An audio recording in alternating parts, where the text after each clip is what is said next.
Najua Papa kwa wenzetu wa Roman Catholic ni mtu mzito sana, ambapo wamempa vyeo vingi sana. Inachoonekana kwamba Papa kwa maana ndio anaiongoza Roman Catholic, na anatakiwa Papa iongoze dunia kwa namna yote ile ilivyo.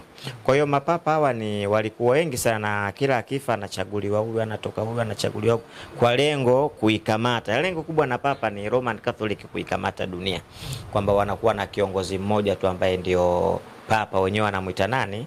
Wanamuita baba, baba mtakatifu, au wanamuita Papa.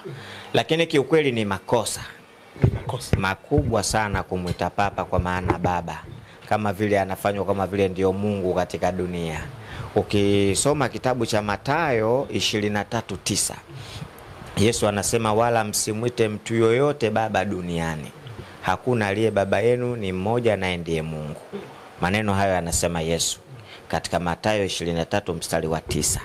Yesu anakataa duniani mtu yoyote kuitwa nani? Kuitwa baba, kwa maana baba kufika cheo ambacho kama kile cheo cha Mungu cha mlezi, kwa maana baba ni mlezi. Mungu anapoitwa baba tunamaanisha kwamba Mungu ni mlezi.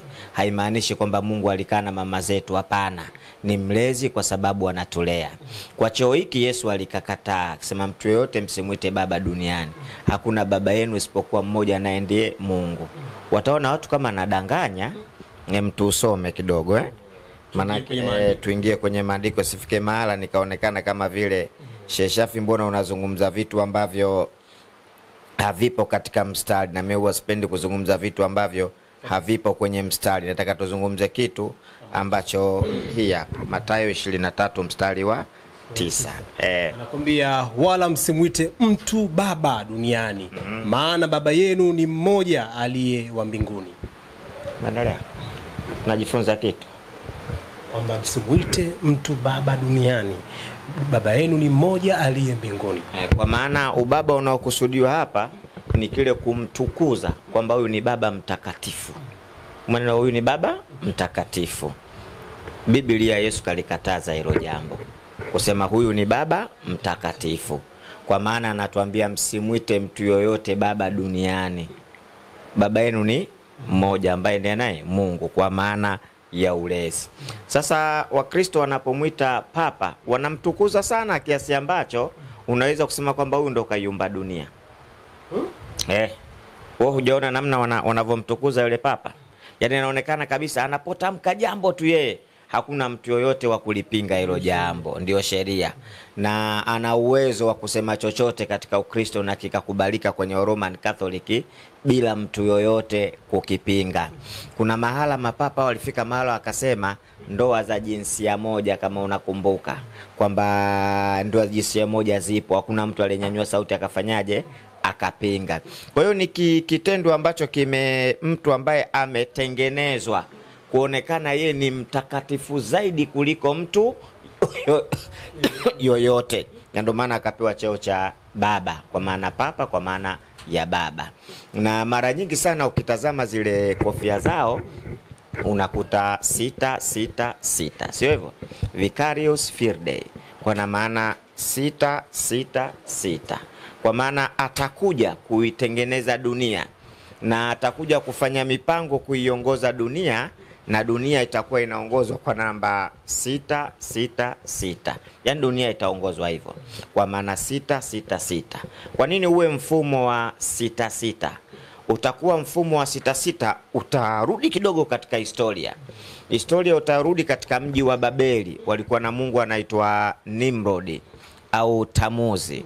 Nimrodi, Semiramis, Tamuzi. Huyu mungu alikuwa anaitwa Nimrodi. Nimrodi aliwaambia watu wa Babeli kwamba yeye ni Mungu. Hakuna Mungu katika dunia isipokuwa ni yeye. Mungu kuonyesha kwamba yeye hakuwa Mungu wa haki, siku moja aliamua kumtuma malaika wake na kutoa roho ya Nimrodi saa 7 ya usiku. Alipotolewa ile roho, wakakaa kikao baina ya mke wake na waziri wa mumewe kwamba tunafanya nini? Huyu watu walikuwa najua ni Mungu. Leo tukitangaza Mungu kafa, dunia itatujuaje? Yaani itatuambia nyinyi zuga huyu hakuwa nani? Hakuwa Mungu. Katika makubaliano yaliyopita wakakubaliana kwamba wamzike.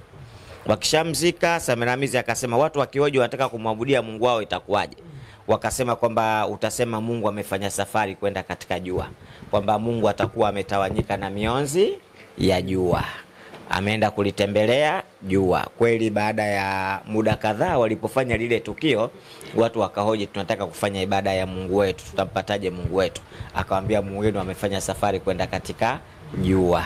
Kwa hiyo ikawekwa siku maalumu ya Jumapili, siku ya kulitakasa jua. Jumapili ni siku ya kulitakasa jua, ni siku ya ibada ya kumfanyia Mungu aliyetawanyika kwenda safari katika jua. Hapo ndipo pakaanza tatizo. Kwa hiyo tatizo likawaje sasa? Hii Jumapili, leo tukulizana Jumapili, tutasema ni Sunday. Ukiuliza Sunday ni nini? Ni Jumapili. Lakini Sunday ni mkusanyiko wa maneno mawili ya lugha ya Kiingereza. Sun kwa maana jua, day kwa maana siku. Kwa hiyo sun and day maana siku ya jua, maanake siku ya kumtakasa Mungu Nimrodi aliyefanya safari katika jua. Ndio maana mpaka leo watu wanakwenda makanisani Jumapili, kwa sababu ilianzia miaka hiyo kwa jina. Yani story imeanza mbali sana hiyo. Kwa hiyo ikaikwa Jumapili. Kwa sababu gani? Ibada au kumuomba Mungu haina siku maalum.